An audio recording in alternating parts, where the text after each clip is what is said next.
High friends, আমি Shovon. Welcome to my YouTube channel. সবাইকে শুভ নবমী। অষ্টমী থেকে অলরেডি নবমীর দিকে আমরা এগিয়ে গেছি।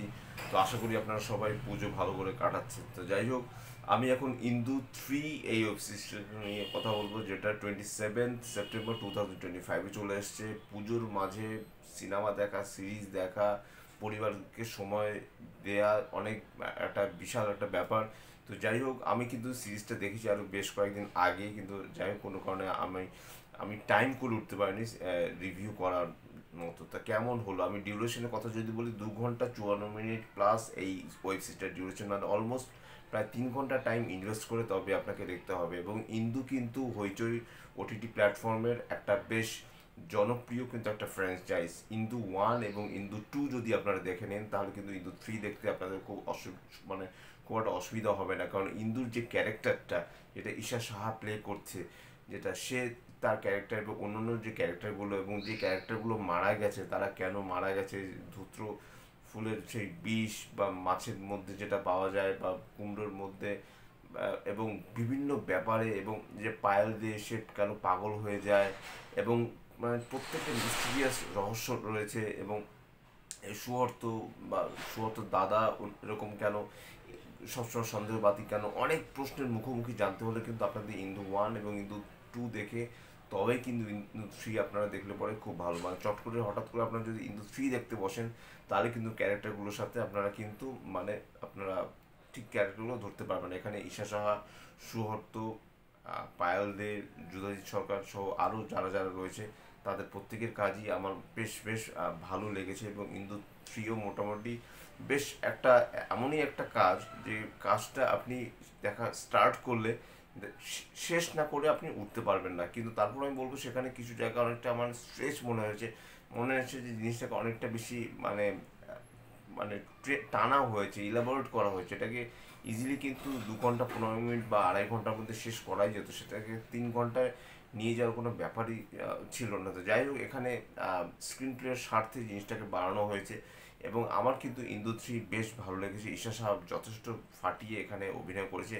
এবং ইন্দু 3 যেভাবে শেষ হয়, তাতেই বোঝা যায় যে এই ফ্র্যাঞ্চাইজি হয়তোবা এটাই হয়তোবা লাস্ট তাদের ফ্র্যাঞ্চাইজ, মানে ইন্দুর যেটা ক্ষেত্রে। কারণ যেভাবে যে শেষ টার্ন অ্যান্ড টুইস্ট যেভাবে দিয়ে শেষ করা হয়, আশা করা হচ্ছে এটাই শেষ। তো যাই হোক, এখানে কিন্তু ডিরেক্টর অয়ন চক্রবর্তী মোটামুটি সে তার কাজ ভালো মতো করার চেষ্টা করেছে। অয়ন চক্রবর্তী উদীয়মান ডিরেক্টর, তার কাজ মোটামুটি ভালো। এবং ক্রিয়েটিভ ডিরেক্টর এবং কনসেপ্টের দায়িত্বে শাহানা দত্ত থাকে। শাহানা দত্তর কাজ মানে সেখানে একটু জিলিপির প্যাচ থাকবেই। তো তারপরেও তার কাজ কিন্তু হইচই ওটিটি প্ল্যাটফর্মে যথেষ্ট জনপ্রিয়তা লাভ পায়। কারণ এই জাতীয় কাজ দেখতে বেশ মানে লোকজন দেখতে বেশ পছন্দ করে। এবং একটা বেশ একটা ফিমেল ফ্যান ফলোয়ার্স কিন্তু হইচইতে আছে, যারা কিন্তু এই মানে স্টার জলসা বা আপনি জি বাংলার কথা যদি বলেন, সেই যে সিরিয়াল থেকে সেখান থেকে তারা তো দেখছে।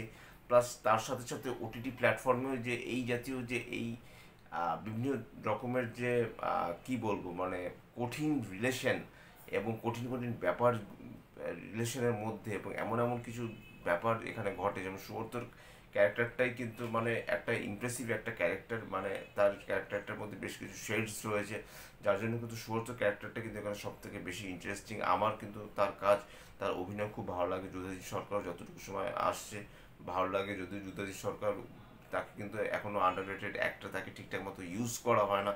তো তারপর আমি বলবো যে তার কাজ যথেষ্ট ভালো। এবং ঈশা সাহা কিন্তু এখানে যথেষ্ট ভালো অ্যাক্টিং করছে, মাইন্ড ব্লোয়িং তার পারফরমেন্স। এবং আমি যদি এখানে ডিউপির কাজ বলি, অনুজিৎ কুন্ডু হলো ডিউপির কাজ মোটামুটি ঠিকঠাকই রয়েছে।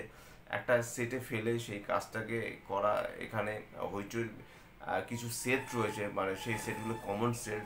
যারা হইচই ওটিটি প্ল্যাটফর্মে যারা কাজ দেখেন, তারা কিন্তু জিনিসটা ধরতে পারবে। কিছু সেটস তাদের বানানোই থাকে, সেই সেটে ফেলে কিন্তু বিভিন্ন রকমের স্টোরিগুলো তারা ক্যাপচার করে থাকে। তো যাই হোক, সেই জিনিসটা ঠিকঠাকই রয়েছে। এডিটের দায়িত্বে রয়েছে হলো রবিরঞ্জন মৈত্র। এডিট মোটামুটি ঠিকঠাকই রয়েছে। এবং বিজিএম রয়েছে বিনীত রঞ্জন মৈত্র, যার বিজিএম কিন্তু এখানে কিন্তু মাইন্ড ব্লোয়িং কাজ হয়েছে। তার সাথে সাথে ডায়লগ ডেলিভারি, কস্টিউম থেকে শুরু করে কালার গ্রেডিংয়ের কাজ মোটামুটি আমার ইন্দু 3 বেশ ভালোই লেগেছে।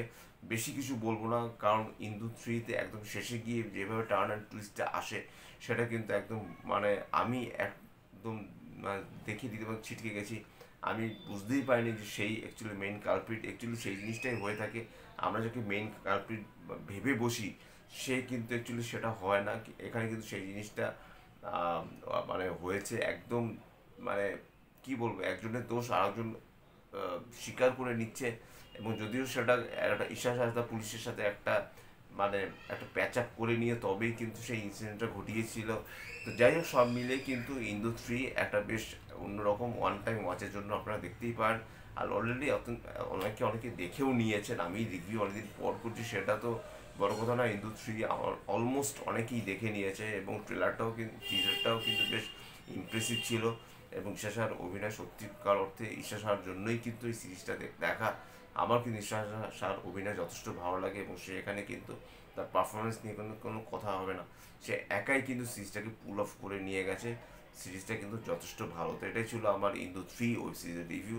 যদি আমার চ্যানেলটা ভালো লেগে থাকে লাইক শেয়ার কমেন্ট এবং সাবস্ক্রাইব করতে ভুলবেন আমার চ্যানেলকে। ইনস্টাগ্রামের লিঙ্ক, ফেসবুকের লিঙ্ক এবং ইউটিউবের লিঙ্ক আমার ডিসক্রিপশন বক্সে দিয়ে দেওয়া রয়েছে, সেখান থেকেও আপনি আমাকে কানেক্ট করতে পারেন। এবং সবাই ভালো মতন পুজো কাটান। নবমী দশমী আর দুদিন মাত্র পুজো রয়েছে, তারপর দুর্গা পুজো এই বছরের মতো শেষ হয়ে যাচ্ছে। কাজে আপনারা সুস্থভাবে সুন্দরভাবে আপনাদের পুজোটা শেষ করুন, সেটাই মায়ের কাছে প্রার্থনা করছি। Tata, love you, bye bye and good night.